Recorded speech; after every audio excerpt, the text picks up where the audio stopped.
Hello, and welcome back to another segment here on GEMS podcast. With me today is a very special guest by the name of Angela Myer. For those of you that are new to the community, welcome to GEMS podcast. For those seasoned listeners, thank you so much for tuning back in again. And let me tell you more about Angela Myer. Angela Myer holds a CCHT and wellness coach, specializes in empowering people all over the globe. For over 40 years, she has worked with people of all ages, backgrounds, religions, and professions. Angela has successfully healed and faced the challenges addressed in her book, The Undetected Narcissist, and podcast. She loves animals, cooking, gardening, and music. Angela is passionate about connecting the dots to childhood trauma and narcissism.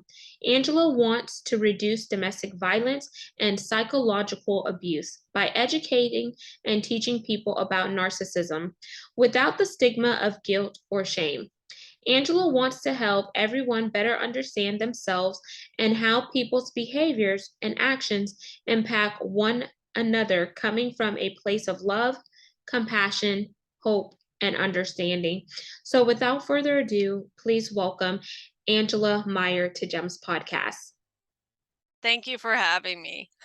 My pleasure, Angela. So, we're going to jump into the connection part of the segment, which is a fun way the audience gets to know a little bit more about you. There are two options. We can do either an icebreaker or a rapid fire 10-question game. What are you in the mood for? Oh man, that's a toughie. I'll let you pick because we talked a little bit before. I'll let you pick, I'll just go with that. So, we'll do an icebreaker here. Okay. So, we are breaking the ice, y'all, with Angela Myer. So, Angela, I want you to share something crazy that you have done in your life or a fun and interesting fact about yourself. And if you're feeling frisky, combine the both of them. A fun fact thing about me is I love to be creative. I really, really love to be creative. And I love connecting because when we're all born, literally when all babies are born, they're born connected. And there is this truth to it that if you just gave a baby its bodily needs and you ignored it, the baby dies. And that's why when we see babies put everything in their mouth and they want to touch and feel everything, that's connection. And I love connecting with people because it's just a beautiful thing. It really is. And you can go out in nature and there's places that you feel so connected. It's like magic. And when you cry in those places, it means your soul needed that desperately. And then we could go to places out in nature that are like destroyed and you feel it. That's disconnection. And that's the thing about a narcissist is they're not born that way. We humans create them and they're disconnected and they seek a connection. And that's, why they're attracted to, let's say, empaths, because empaths are very connected and they feel it, they want it. And so I love connecting with people. I love talking with people and just having fun and laughing. And sometimes even laughter is the most healing gift you can give a person. So that's a little icebreaker there. Amazing. And thank you for sharing that icebreaker because it's going to segue nicely into the main part of our conversation, which is the meat and potato segment. I like to call it, y'all. I'm a Southern girl, Southern belle, so I love to eat. So, our meat and potatoes today, we're going to spend time learning on how you empower people, helping them go through what led you to writing your book, The Undetected Narcissist, and then just hearing a little background of your story. So there may be there may be some spiritual components in there. We're not here to talk about the woo-woo, but we're here to talk about how Angela does some of the work that she's doing. And we're going to talk about it with with high level context, just to make sure that you have some tools and resources that you can apply in your personal and professional life, just to keep you from recognizing whenever you may be in company with a narcissist, or you may have some bondage, whether it's mentally, physically, emotionally, or spiritually, that you need to release in order for you to really live life and live life to the fullest. So, Angela, let's jump into your background story, because I know it's your background story that helped you curate the content in your book. Yeah, so and actually you did make a little boo-boo when you were saying you said 40 years. I'm not that old. So it's 20 years. It was just doubled. So maybe it was my typo. Sorry. But and Oh, that's no, okay. thank you. No, yeah. I I have been working with people all over the globe. I once made a meditation for a Buddhist monk in Malaysia. I love working with kiddos. I mean, to me, that's the most rewarding, when you can help a child overcome a fear or a trauma or being bullied or just fitting in, literally just trying to fit in. And I love doing that, because it's easier to heal a child than it is a broken adult. And why I wrote my book, The Undetected Narcissist, is because I was dealing with a covert narcissist, and that's one of the most dangerous. And he fooled over a dozen professionals that were designed in the system to keep my son and I safe. And I'm talking judges, parent coordinator, I'm talking to attorneys, social workers, teachers, a child psychologist. It went on, and it was just, it's really unfortunate. And no one has ever written their story. And the truth is, we're storytellers. And that's how we learn, is people's stories. And those stories can live on and on and on, generation after generation. And so no one has written a book like this telling their actual story of how I met the person, what happened when I left them, and how they literally spent 5 years plotting to destroy me and smear me in court. I mean, he literally spent $100,000 in legal fees. And he was able to convince the judge that if our autistic son lived with him, that all his autism behaviors would go away. And yeah, wow. And the judge believed it. And that's really crazy. And so my kiddo literally had to take matters into his own hands, because no one was listening to him. No one. And it's just so, it's unfortunate. And so the book is really designed to save lives. That's why I wrote it. And because I found out by talking to a few other, well-known famous authors that deal with domestic violence, I was told that what happened to my son is considered child abuse in other countries.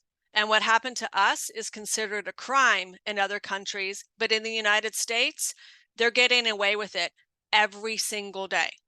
So right That's now, what happened to my son and I is happening to another family and another child right now. wow. And I want to pause here, because I want you to hold up the cover of the book again, because I see the Please. colorful puzzle pieces. I see the colorful puzzle pieces there, and the print under the undetected narcissist is hard to It read. says, yeah, it says learn to detect and decode the games a covert narcissist plays with their children, legal system, mental health professionals, others, and you. And so why I picked the puzzle pieces is I want to put together the puzzle pieces for you, the reader, because I tell you what I missed. I tell you what everyone missed. I tell you what they should have done, and where things got undetected. I even took legal documents that he submitted to court, and when I highlighted in bold just the key words that he said, it was so in everybody's face that I was dealing with a narcissist, but nobody was educated and nobody was informed. And so they can just get away with it. And the thing is I'm just going to say this, so anally organized. How I was able to write the book so well is I had folders on my computer with each date, like 2015, 2016. So all I had to do was pull up those documents and then boom, here's all the proof. Yeah, the proof is in the pudding and documentation is key. Or when I was in corporate, we always said you better CYA, and people are like, "What's CYA?" Cover your ass, because you just never know when you're gonna need that information later on. We hope this doesn't happen to anyone else, but by you having the courage to come out and share your story, you're shining light on situations that are taking places. And I whenever you said he spent $100,000 Yeah. and he fooled everyone, one of the things that I learned recently, because I had no idea what a narcissist was until I started interviewing different people who started sharing their story with me on the podcast on how they were in a relationship with a narcissist, and how they were controlled, they were manipulated, and all of these things. And now here you are talking about the undetected narcissist and how he was a covert. So it's like coming back full circle. And I want to ask yourself, now that you know what you know, what were some of the signs that you missed? And then we're going to get into how you were able to win your battle and begin to make that transition and transformation for you and your son. Because from the outside looking in, I thought whenever you're going through something in the court system, I thought the courts are supposed to do what's in the best interest for the child. Yes, and that was the whole thing is he was literally baiting our child so he would have the behaviors. He was counting on those behaviors, and he literally was provoking him. And so in the book, the biggest thing that I should have learned, or I should have been told, because there was one moment I talk about my son being psychologically evaluated. And the psychologist said to me, I think your ex is a narcissist. He didn't say a covert, but he said a narcissist. And when I looked up the definition, I was like, this isn't him. He's not flashy. He doesn't want to be the center of attention and women all over him. And a covert is very shy, nerdy, quiet. And I'm like, he drives a violet color Kia. I mean, come on, he's not driving a sports car. So I know I see you laughing. So that was the thing. I was like, no, he can't be one. What I should have been told is read the definitions, like what is gaslighting, what is stonewalling, what is Stockholm syndrome.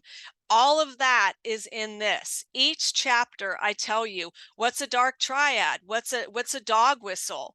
I break it all down along with the story so those key words match each chapter. And so you're like, oh, I get that. I get it. I get it. Because I wish I was told that. And I tell you in here how he was baiting our child, and how he literally, like my kiddo at one point didn't want to go to school. And I ended up finding out that his dad was substituting at the school. Yeah. And it's like, come on. And it was just, it was craziness. I mean, it's like, it was complete craziness. But really, I wanted people to understand the games they play with their children. And because it wasn't about our son, it was all about hurting me, literally all about hurting me. And when my son took matters in his own hands, he made his dad's life a living hell. I mean, his father was withholding from the judge so much evidence, because when he finally went back to the judge 8 months later and said this child should live with its mom, I ended up finding out the police were coming out every week. Neighbors were calling the cops on him. Child Protective Services were coming out. I was able to find there was medical neglect because our kiddo has cerebral palsy. He wasn't taking him to physical therapy. He wasn't giving him hydroxyzine for the anxiety panic attacks. And that's medical neglect right there. Yeah, there were so many things he was hiding from the judge. And it was literally, it was crazy. And so I wrote this to save lives. I literally wrote this to stop it. And there's something I didn't put in my book that's really kind of scary, is it took my son 2.5 years to tell me this, because when you are psychologically abused, it can take you a year to up to 2 years for your brain to get back to normal because of all the trauma. And my kiddo told me, do you know why my dad let me come home? The real reason. And I said, no. And he said, because I was on his balcony, 3 stories high, ready to jump and end my life. I didn't care about you. I didn't care about him. I just wanted it to stop. And that was the first time my dad ever listened to me. Wow. Oh my gosh. And Yeah. from from your perspective, being a mother and hearing your child say that to you, Yeah. it's almost like you would have lost it. I don't even know what your reaction was I in went to that. my bedroom and I screamed in a pillow and just cried my eyes out. And he was afraid to tell me because he knew it was going to hurt my feelings. But he knew I needed to know, because then I can share that truth with the world, because I don't want any child to get to that point. No child should get to that point. Do you mind me asking how old was your son when he divulged that to you, Angela? He is 14 now. And when I lost custody of him, he was 11 years old. Oh, wow. So he was at a point where he was 11 getting ready to, slowly creep into those teenager years. Yes. Yeah. Wow. And one question that I had is with your ex having this custody, why weren't people going out and doing home checks? Because I I don't know if it's statewide or not, but I know some states they will actually go in and check in on the child, especially if the child does need medical attention or if they have some form of other complexities that they They need can to. fool all of those programs if those people aren't educated in narcissism and they aren't educated in trauma. Mhm. They can literally fool them. And the thing is they are very charming and very persuasive. And they can actually sometimes threaten a child and say, if you say this, I'm going to hurt you. And there was one time literally where he picked up our kiddo drunk and I called the cops. And when the cops came to his house, he told our son to be quiet. He's like, there's bad people outside. Don't say anything. Yeah. And that's the scary thing, is when the cops come to your door, you don't have to answer it. You don't have to open the door. They can't force you to open it. And when Child Protective Services comes out, he can just say, well, the kid was just upset. He was having an autism meltdown and everything. He's fine now. I Wow. mean, literally they can be manipulated so easily. But if you don't know what love bombing is, if you don't know any of the key words and stuff, it's just going to fly under the radar. Because here's the truth: when you go out to those calls all the time, you end up getting numb. You really do. You end up getting numb because you see it all the time. and it's hard. It's really, really, it's hard for those individuals. And that's why I really think that, how corporations have every year sexual harassment training. There should be training about trauma. There should be training about narcissism. And it's like, let's re-educate ourselves. Let's, bring ourselves, back to awareness. Because if day in and day out, you're just being, saturated with dysfunction, abnormal behaviors, and all of that, that becomes normal to you because you see it on a regular basis. But people like me and you that don't see it every day, it's easier for us to catch it because we're like, no, this is not normal. This is not how people treat each other. This is not, how Yeah, it's just not normal. And I did a whole chapter about that, helping people see what's normal human behavior and what's abnormal human behavior. And this has been so educational. I'm actually taking notes because I want to link some of the no, seriously, because I want to link some of these keywords in the show notes. So whenever we put the content out there, people could actually do their due diligence and Yeah. learn more about the keywords, so they could recognize what some of the tendencies are with the narcissist. So I wrote down gaslighting because that word is thrown around loosely, and some people may not know what gaslighting is. I wrote down stonewalling because that's the first time I heard it, and love bombing. I heard that from another guest that was on the show, and there were some others. Can you say the other ones again really quick? A dog whistle. Most people don't know what a dog whistle is. And what a dog whistle is, so I'll just, there's an example in the book of the dog whistle where he did something really horrific to me. And and to remind me that he was in control and that he could put me in his place, he literally, let's say it was a lint roller brush, okay? He literally for Christmas one year put a red ribbon on that and gave it to me as a joke. And he was totally laughing, and I'm like, that's not funny. And then for Mother's Day, he did the same exact thing after we split. And 2 weeks later, that's when he showed up at my house, with a gun. Yeah. And so he gave me that dog whistle saying, watch your place. I'm coming after you.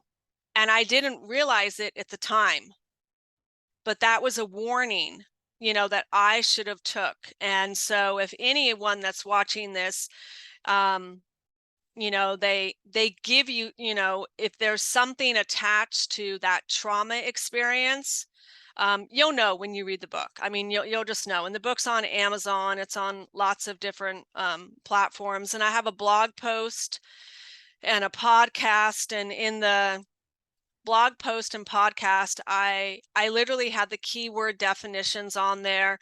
I have a 3-part series about fear of dating another narcissist. I teach you actually how to decode and detect the narcissist by watching shows and by watching, movies and stuff like that, because it's best to learn it that way where you're detached than actually experiencing it in the moment, because it's so hard. You're taking in information, you're trying to gauge their behavior, their tone of voice. But when you watch it in a show, you can pause it, you can rewind it, you can watch it over and over again until you master those key words. And like, for example, the new Jurassic Park movie, I was there with my friend, and there's definitely a covert narcissist in there. I forget the character's name, but when I was watching, I was like, ooh, that's gaslighting. That's undermining. That's projecting. That's stonewalling. I mean, I literally was whispering to my friend next to me those key definitions that I saw. And then he was like, oh my God, you're right. Because then he could see it. Because that's what I want to teach people is, hey, we watch movies, but you really don't know what you're watching. But when you learn those definitions, you're like, oh my God, that person's being manipulated. That person's being controlled. That person has Stockholm syndrome. And so I literally, want to educate people to keep you safe. So every single, podcast and blog post that I do is designed to give you tools and wisdom to keep you safe. Amazing. And when you are sharing this knowledge, you're educating the masses. And whenever we educate the masses, it gives them a sense of empowerment, which is why your show is probably called Empowered Within, right? Nope, that's my business. Oh, sorry. Nope, it's okay. You let it out. So since you let that cat out of the bag, Sorry. yes. No, it's okay. I mean, it's like I had to come out eventually, but yeah, I mean, I'm on Guided Mind app, I'm on Insight Timer, I'm on YouTube. I mean, there's so many ways that I've been helping the community for so many years. I've gotten awards and achievements. I mean, I've been voted for the past 12 consecutive years the best hypnotherapist, for my area in Oregon. And so I'm darn good at what I do, and I'm really, really proud of it. And, and it's all about, yes, helping people live a better life. And that's me. Oh my gosh, I am so sorry, y'all. It's okay. Cause It would come out eventually. I mean, seriously, it would come out eventually. I mean, on my website, I got over 1,000 different audios. I got stuff for meditation, guided imagery, hypnotherapy, NLP. I got stuff for kids, for pain, surgery. I mean, you name it. I got so much stuff on there. It's pretty incredible. And y'all, she just mentioned NLP. NLP, for those of you listening, it's neurolinguistics programming. It's how you could reprogram your brain and deprogram the old paradigms and the things that's not working, which could help you to make those transitions and transformation in your life. It does come with a lot of work. Some people use hypnotherapy with NLP, and other people choose not to use hypnotherapy or hypnosis with it, because I've had on guests that done both. And the reason why I was asking that question is because I really feel like whenever we can learn something, then it empowers us to go out and do our due diligence, and then we could share what we learn with other people in order for that domino and ripple effect to take place. Because ignorance is bliss, and if we remain sheltered, then how are we going to help someone based on our experiences and the subject matter expertise that we have acquired over time? And I've learned so much in this short amount of time just by these definitions. I had no idea all of this was tied to a narcissist, believe it or not. And I'm like, Yeah. when I heard this from another guest, I was like, oh my gosh, I actually was with a narcissist before I met my husband, because all of the things she was describing was things that I was dealing with, and I didn't recognize it until a situation happened. And I was like, no ham, no cheese, no turkey. I'm not staying in this relationship, because I will be damned if a man tries to demean me or tries to put me in his place. And the minute, and I would say this, y'all, because I'm very the minute that a man tries to put his hand on you or cause a form of harm, whether it is mental harm, where they're trying to control you mentally, or it's physical harm, where they are putting their hands on you and you negate and you overlook that, he's going to do it again, because he feels like she didn't do anything about it. So he feels empowered and he feels in control that he could continue that same bad behavior Exactly. without any consequences. Well, and a lot of women, when they actually, and men, when they leave the abuser, they I forget what the term is. I have it on my blog post website. So my website is undetectednarcissist.com. The blog post is on there. The podcast is like on every platform. It's even on the Mental Health News and Radio Network, Spotify, Pandora, Amazon Music, Audible. It's all on there. But there is a certain cycle that when you leave your abuser, a lot of women they want to take them back. There's a certain, I wish I could know what the definition word is, but I did put it in one of my podcasts and one of the blog posts, because so many women do that. And literally I have one that's really great to listen to, because there was an article that came out about the 50 obstacles to leaving an abusive relationship. And when I read it, I had 25. But actually, I had 26. And I did a blog post and a podcast about that, because 26 should have been smear campaign. And we all saw that with the Johnny Depp Amber Heard trial. That was a huge smear campaign. And the only way she was able to be detected, because we all saw it was like craziness, like who does that stuff, was when he brought in a psychologist to have her watch her testimony. And once she diagnosed her, everyone was like, oh my gosh, now we understand who and what he's dealing with. That was the Wow. smartest thing he did, smartest thing, or else we would have all been in the dark. Wow. And then I know we're getting ready to wind down. One thing I want to say about that too is sometimes you feel conditioned and you're so quick to go back to the familiarity Yes. because it's like what you know, and it's scared for you to make that leap of faith or try something new because it's unknown and it doesn't feel comfortable. But how much are you sacrificing staying in that thing that is hurting you and it's bringing you down? Mentally, physically, emotionally, and spiritually. And we have blinders on. There's outside people who love us, who tell us certain things, but when you are in the thick of it, you dismiss everything that everybody says and you think that person's crap doesn't stink. You put them on a pedestal when in actuality, if you would actually listen to what some of those people were telling you, it will save you a lot of heartache, time, and pain because there were so many friends telling me, I don't like such and such, why are you with such and such? And it wasn't until I came to the realization myself that it was time to go. But I was just so used to the familiarity. I was used to the flashy things, the bells and the whistle. And I think that allowed me to stay in that situation longer than I was supposed to. But hindsight is 2020. And I'm so glad that I during that time I got back in church and I started to know who is Genesis at the core? What are my morals? What are my values? And what are my characteristics? And y'all, it was my faith, my religion, and my spirituality that helped me Yep. really take the blinders off, as well as some trusted friends that helped me realize.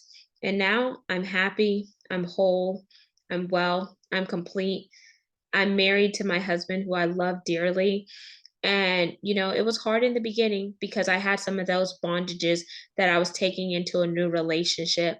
But I'm so glad that my husband gave me grace and peace and we worked it out together. That's awesome. And you know the number? There's a number they said that literally the average number of people, women leaving their abusive, person is 7. It takes them 7 attempts to finally leave. I know, I was shocked. And so that's why I want to reduce that number. I really do. I want to reduce that number. And I think a lot of reasons why women go back is they don't consider those obstacles, because there could be, you're going to be homeless, this is going to happen to you and that's going to happen to you. He could cut off your credit cards and then you can't feed your babies. You got to consider all those obstacles before you leave so you have all your ducks in the row so you're safe and your kids are safe. Yep, absolutely. And then the call to action part of the segment before we wind down is what we're going to jump into now. So, what is your call to action for our audience once they just heard us have a coffee chat style conversation? We talked about the undetected narcissist.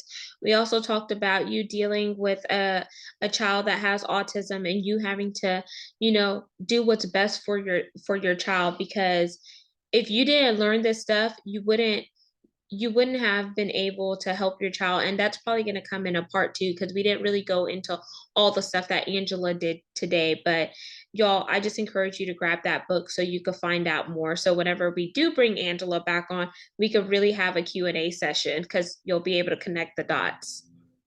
Well, the most important thing, I actually teach people where I say that, and even foster parents said the same thing. When I learned my son had autism, I needed to be educated and have the tools because I took it personal. I thought, what was wrong with me?